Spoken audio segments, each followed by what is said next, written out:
Hi,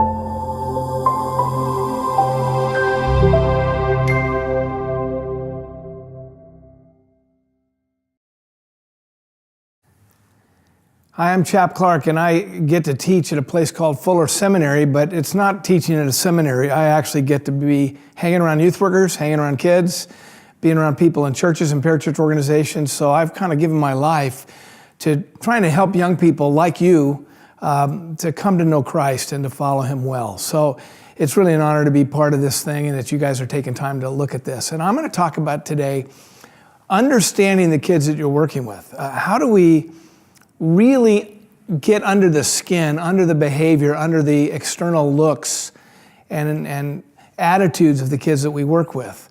So to help us to get there, I just want you to begin to think about the students that you're around. And as you consider who they are, whether it's middle school, high school, even emerging adults, when you consider who they are, every human being was created by God to have these three longings. And these longings drive everything we are through our whole lifespan.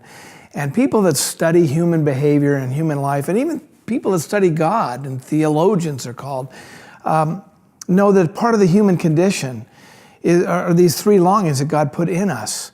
And here's what they are. So this is first, to really understand kids, these longings, and then how they're living out those longings. That's where we're going to be going in our short time together. But the three longings, the first one is, every one of us has the longing to be nurtured, to be... we say longing to be loved, but what does that really mean? It's really longing to be cherished, to be wanted, to be held. The idea that we have this driving desire for people to care enough about us to kind of come alongside of us so that we're not feeling like we're just swimming out there on our own. That's the first longing, to be nurtured and to be cared for. The second longing is seemingly different, almost the exact opposite of it. It's the longing to actually be in the game. What a lot of people talk about this is this longing to matter or to have purpose. That's really more the adult side of this thing. As a young person's growing up, as a student you're working with is growing up, not only do they long to have you nurture them, we'll talk about that, how we do that in a minute, but it's this longing to feel like they're important and that they matter and that they actually have an idea or have some skill or have some way to take who they are and to invest in something that makes a difference, which is every kid. If you think about all the students that you're working with, even if you're just working with one or two, the idea of they have this desire to be important and to be taken seriously. So that's that second longing, is to be empowered to serve and to have a mission and a purpose. And the third is all of us as well, is a longing to kind of belong to something bigger than ourselves. We know these three things. You know, I know that we want people to take us seriously, the longing to be nurtured. We want people to care about our participation, our investment in the game, and that's to be empowered. And thirdly, the longing to belong and to kind of connect. Well, that's throughout all of human history. Every person has always wanted that. So to understand your kids, you need to understand that what motivates them are those three longings, okay? To be nurtured, to be empowered, and to belong. Now here's where the game gets a little dicey, especially the last several decades. Without going into a lot of detail, what we do know about kids is the culture has changed dramatically in the last, not only last 50, 70 years, but the last 20 to 30 years, and kind of changing exponentially in this way. That for all of time, across every culture in human history, the society at large, adults saw young people, saw kids as being their most precious asset. And basically what took place over a lot of centuries was that began to erode and shift a little bit from the point of life was to pass on the legacy of caring for the young as they grew up, into being the point of life is to make sure that my three longings are met, that I make my mark, which led into kind of this hyper-competitive, hyper-individual way of living. Now, none of us really want to go there or say that that's what we're all about. We recognize the need for being in community and being together. But when people study these things, they look at these two words that are, I know fancy words are kind of, I hate to use them, but social capital, when you put those two things together, capital is where we have resources. Social capital are people resources. And that's essentially what we do in youth ministry. That's who you are. You are God's social capital to the kids that you work with. And so we bring our social capital, we bring our commitment to caring for kids in Jesus' name. Doug's talked about in one of these videos, the relational aspect of youth ministry, which really is not one thing we do, it's the core of what we do. Well, that's what social capital is we commit to kids to saying we're gonna be there for you. But to understand your middle school kids, teenagers, young adults, emerging adults in your ministry, even if it's just one or two of your own children, you need to recognize that social capital has begun to really erode over the last 3 or 4 decades. There's a guy named Robert Putnam from Harvard, if you want to look into this more. He wrote a great book 15 years ago called Bowling Alone.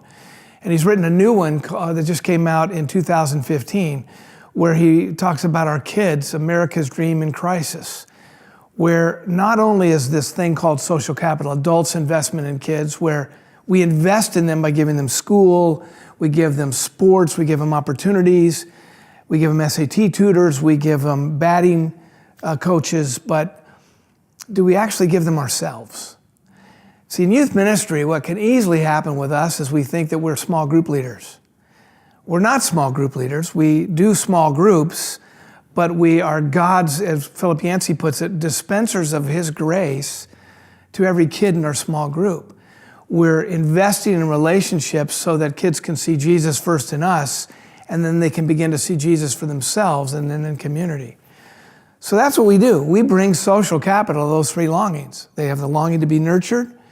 Well, we bring our lives and our relationships to them in order to make sure they know they're cared for in our ministry, whether it's in the church or parachurch. They have this longing to be empowered. And that's what most of us don't do a great job of in youth ministry. I know I haven't over the years, trying to figure out, how do I both nurture a kid, care for them, listen to them, and then at the same time empower them, give them vision and a mission and a way to have their voice matter. And thirdly, belonging. Well, we think belonging is just having them feel safe at youth group or in our small group, or even going to Starbucks with them or whatever we do. But the belonging God has in mind for them is a much bigger belonging, and that's where the church comes in. Now, I need to add one more piece to this. I've talked about the 3 longings of kids, and I've talked about how social capital addresses those 3 longings, because they all come together as people surround them. But in the last few decades, there's been such a breakdown in social capital that people are called atomized or individuals. And kids have grown up in this culture today where their sense of self, their sense of nurture, their sense of value and worth and even belonging has become a whole lot more about their ability to perform to our expectations as adults. Now we know this in like youth sports. So an 8-year-old kid who, you may say, I love you, but you just strike out all the time, so you're not going to play anymore. That's kind of a very simple example.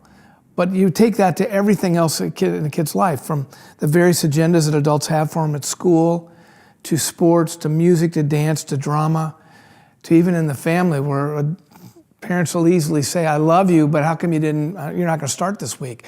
I love you, how come your room's such a mess? I love you, but why do you have those friends? There's always this kind of but at the end of our affirmation of kids. And that really means that kids go, well, where do I go to receive that social capital I want, even though they never put it that way? Here's what they've learned. Here's a little kind of phrase for you to hold on to. In today's world, the kids that we are working with, that you're working with, know they are expected to perform their way into blessing, as opposed to receive blessing and out of that live their lives that honors Christ and honors their journey. In other words, life should not be primarily about performance and competition. Life has to be about, I'm part of the game. I'm in. I matter. People care about me. And therefore, I can care about them, and then I'm going to live into who I am. And so that's not really performance. That is simply being who they are. And the best way I know how to get at all this, to help understand kids, is they're living in a world of performance and conformity where adults have them in all these agendas. They have these 3 longings. They need to have people in their lives. Well, when it really comes down to it, a great passage for you to look up is 1 Thessalonians chapter 2. where Paul says in chapter 2, verse 1, our visit to you is not a failure. Today, nobody visits kids. Today, we receive kids maybe when they show up. But really, our ministry is about visiting them with our hearts, not just texting them because they didn't show up for 3 weeks, and not just being kind to them when they come to youth group, but to really having this attitude of all the youth leaders and just each one of us individually in all our programs to make sure kids know that we are there in the name of Christ to come alongside them, to visit them, to encourage and nurture them, to help empower their gifts, to give them vision for a mission that God would have for them, and to make sure they know that they belong to God's household, God's family. So those 3 longings, don't forget, every single kid, every attitude, every behavior comes with those 3 longings, and they need us to have capital, and that capital means we go. 1 Thessalonians 2:1. So I hope you can understand your kids a little more deeply because of this. Thank you for your work and your mission and your ministry to these precious kids. And we're all in this game of youth ministry together. Thanks so much.